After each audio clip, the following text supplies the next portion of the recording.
Guys, Bismillahirrahmanirrahim. Today I welcome you all to another beautiful video about GERD. That is gastro-esophageal reflux disease. So the disease tell us that gastro-esophageal reflux is a problem of reflux. What is the reflux? When our gastric acid that refluxed into the esophagus, that poses a different kind of problems, and these problems uh, turns into a disease, and the disease known is gastroesophageal reflux disease. Today I will only give importance to the management purpose of this disease. So let's start how we'll manage a patient with GERD, or who suffer or give presentation with heartburn. At first, the problem will be solved by lifestyle changes. If we change some lifestyle ways, the problem reduces by own. So what are they? Number one, you have to lose the weight loss. So those who are not having overweight, so they don't need to go under weight loss, but overweight people or obese people, they must do weight loss. Secondly, they should avoid the food triggers. So you have to understand what foods that may cause heartburn or gastroesophageal reflux disease. So if I give you some example like spicy food, okay, the fatty food, the chocolate, caffeine, coffee, that means then alcohol. So all of these foods, you have to avoid these things. So for that reason I have mentioned that spicy food, fatty food, chocolate, caffeine, alcohol, this may aggravate the problem. Okay, number 3, you have to stop the smoking. You have to stop it. Smoking, another aggravating factor. Okay, and a late night meal, that has become a great problem nowadays. People likes to take their meals very much late at night, and it is practiced. Normally we should not take food 2 to 3 hour before bed. Okay, but it has been seen that people are now taking the food and they are sleeping, so late night meal should be avoided. Okay, and raise bed head. Those who are suffering from this symptom, they should raise their bed end. Okay, or they can use some more pillow, so that they don't suffer from the problem. The reflux not goes from stomach to up to esophagus.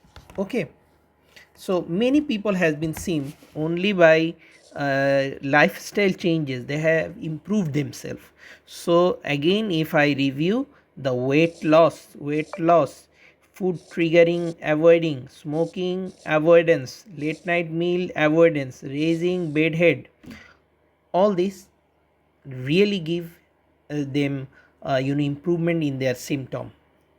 Now secondly, we want to study how we can improve the problem, that is the medical management, and the drug is PPI, proton pump inhibitors. Okay, some example of these drug are omeprazole, pantoprazole, esomeprazole. Okay, these are protein pump inhibitor, they are the most effective treatment. So how they work, they reduce your acid production in your abdomen. There is acid secretion, there is acid, they reduced the acid secretion. Okay, so when there is no acid, there is reduction in the acid, so there is less reflux. And when there is the less reflux, then your GERD improves. Okay, and the symptoms also improves. But you have to keep in mind that when you stop this PPI, abruptly, it has been seen that symptoms come again. So the problem is you have to maintain it lifelong with low dose as possible. Okay. Now what are some risk of uh, having the PPI for long term? It's very much important to understand that its side effects or its long term effect. So one is acid rebound that I have mentioned, that if you stop it, then again this GERD problem may increase. Secondly, there is less absorption of some minerals and vitamins. What are they? That's iron, okay, vitamin B12, and magnesium. These three are very much important minerals in the body, but it is seen less absorbed with this medication. And there are also seen increased infection of gut by some bacteria. These are Salmonella, Campylobacter, and Clostridium difficile. Okay, these are the infectious agent. Number 4, there has been seen the association with some diseases. Now you should keep in mind the name of the diseases: microscopic colitis, acute interstitial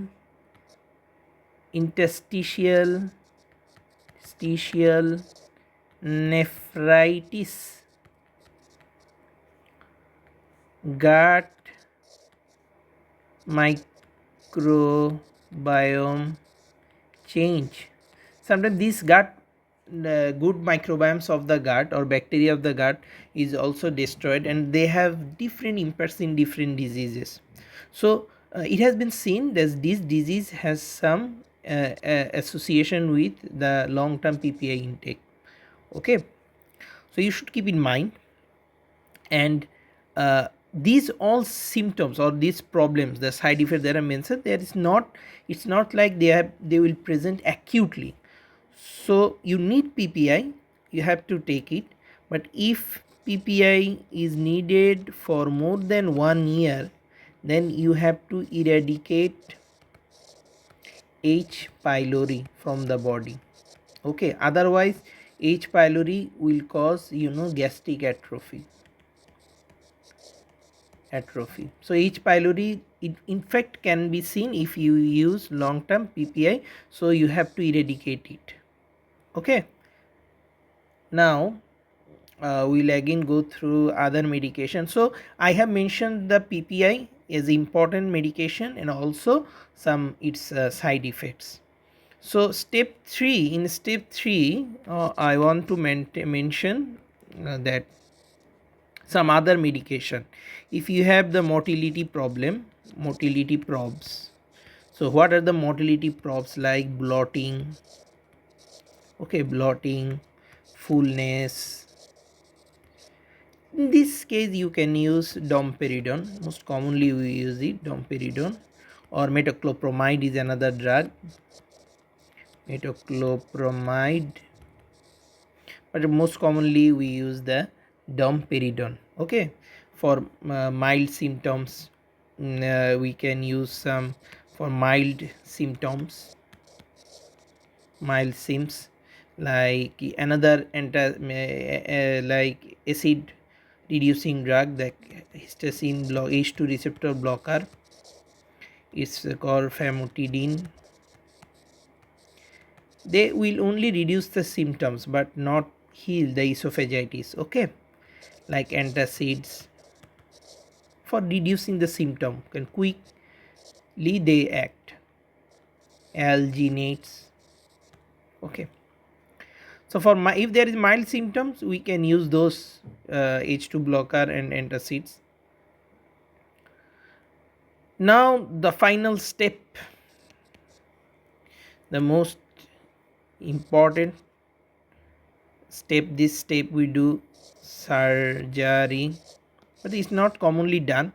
Only if the symptoms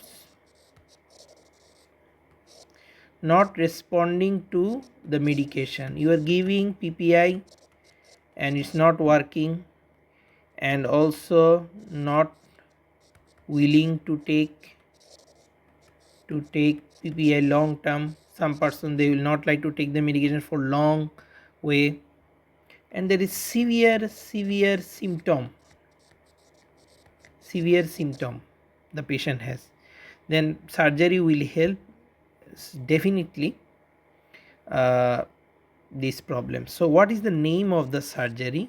It is called laparoscopical, you can do it, laparoscopic fundoplication.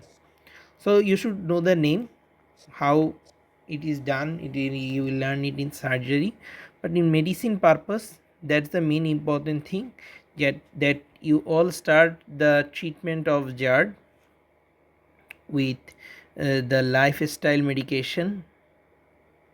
Then after lifestyle you go with PPI, and long term used there are some caution I have said, and at last but not the least important, that is the surgery is option. Okay, so these are the things of GERD management. But if there is any, it's another topic, if there is complications of GERD,